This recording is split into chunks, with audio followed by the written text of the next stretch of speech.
اعوذ باللہ من الشیطان الرجیم بسم اللہ الرحمن الرحیم السلام علیکم ورحمۃ اللہ وبرکاتہ۔ رسپیکٹڈ ویورز، جیسا کہ آپ سارے لوگ جانتے ہیں کہ جشن آزادی کے لحاظ سے اس دفعہ 2025 میں literacy and non formal basic education department کے اساتذہ کو بھی اور ان کے جو سینٹرز ہیں یا ادارہ جات ہیں ان کو یہ اعزاز حاصل رہا کہ پورے پنجاب کے جو تعلیمی ادارے ہیں وہ بند ہونے کے باوجود بھی لٹریسی کے جو اسکول تھے وہ کھلے تھے، نہ صرف کھلے تھے بلکہ اپنی تعلیمی سرگرمیاں اور غیر نصابی سرگرمیاں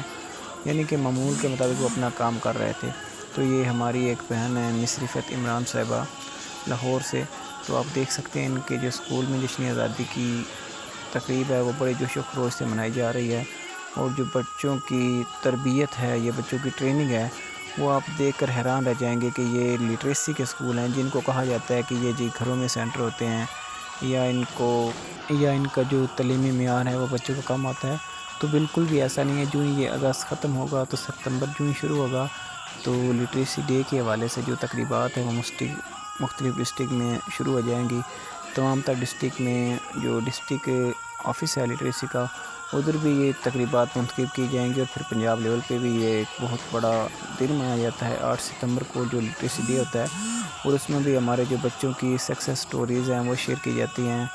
جتنے بچے کامیاب ہوئے لٹریسی ڈپارٹمنٹ نے آج تک پنجاب کو کتنا پڑھا لکھا پنجاب بنانے میں اس کی ہیلپ کی، یہ ساری چیزیں دکھائی جاتی ہیں۔ لیکن ایک چیز جو ہے اس کو تھوڑا ہائٹ رکھا جاتا ہے، وہ یہ ہے کہ اساتذہ کرام کے ساتھ جو موجودہ حکومتوں کا اور جو گزشتہ حکومتیں ہیں جو ان کا سلوک ہے وہ نہیں بتایا جاتا، کہ دیکھیں ایک ڈپارٹمنٹ کے جو اساتذہ ہیں وہ اتنی محنت کر رہے ہیں، اتنی کاوشیں کر رہے ہیں، اور جو ان کو ماہانہ اعزازیہ دیا جاتا ہے وہ نہ ہونے کے برابر ہے۔ تو اب ہمارا اعزازیہ 20,000 ہے، جو موجودہ مہنگائی کے لحاظ سے تو بہت کم ہے۔ ہم حکومت سے یہ اپیل کرتے ہیں کہ ہماری کاوشوں کو دیکھتے ہوئے ہمارے لیے بھی کوئی اچھی پالیسی بنائی جائے۔ 20-22 سال اس ادارہ جات کو دینے کے بعد بھی جو ہمارے اساتذہ کرام ہیں وہ بیچارے ابھی تک اعزازیہ ہی لے رہے ہیں، وہ سیلری کی طرف بھی نہیں آ سکے۔ تو یہ جو ہماری مس رفعت عمران صاحبہ ہیں، آپ کو بتاتا چلوں کہ یہ ہماری وہ بہن ہیں جو ہماری تنخواہ کو بڑھانے کے لحاظ سے جو وفد بار بار ہائر اتھارٹی سے ملتا رہا، رانا سکندر ایاز صاحب سے ملا، سیکٹری سے ملا، اور جدھر بھی گئے یہ ماشاءاللہ پیش رہی۔ اللہ تعالیٰ میری اس بہن کو کامیاب کرے، اور جو ان کا اسکول ہے وہ ہمیشہ اسی طریقے سے ترقی کی منزل طے کرتا رہے۔ انشاءاللہ ہم آپ کو بہت جلد ملوائیں گے ان بچوں سے جو ان اسکولوں سے پڑھ کے کامیاب ہو چکے ہیں اور بہت اعلیٰ درجے پہ وہ پہنچ چکے ہیں، اور وہ اس ڈپارٹمنٹ کو، ان کے اساتذہ کو ہزاروں کروڑوں دعائیں دے رہے ہیں۔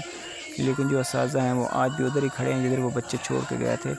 تو ان بچوں سے بھی ہماری یہ گزارش ہے کہ اگر ان کی آواز ہائر اتھارٹی تک پہنچتی ہے تو وہ بھی ضرور پہنچائیں، اور جو باقی حکومت ہے یا جو ہائر اتھارٹیز ہیں ان کو چاہیے کہ وہ لٹریسی ڈپارٹمنٹ کی طرف خاص توجہ دے، کیونکہ یہ وہ اسکول ہیں جو اس دور میں کسی نعمت سے کم نہیں ہے۔ یہ غریب لوگوں کے، کم آمدنی والے لوگوں کے بچوں کو ایجوکیٹ کرتے ہیں، اور ایسا ایجوکیٹ کرتے ہیں کہ آپ حیران رہ جائیں۔ باقی دیکھتے ہیں، اب تھوڑا بہت سنتے ہیں ہماری اس بہن کی جو اسکول کی ایکٹیویٹیز ہیں، جو بچوں کی کاوشیں ہیں۔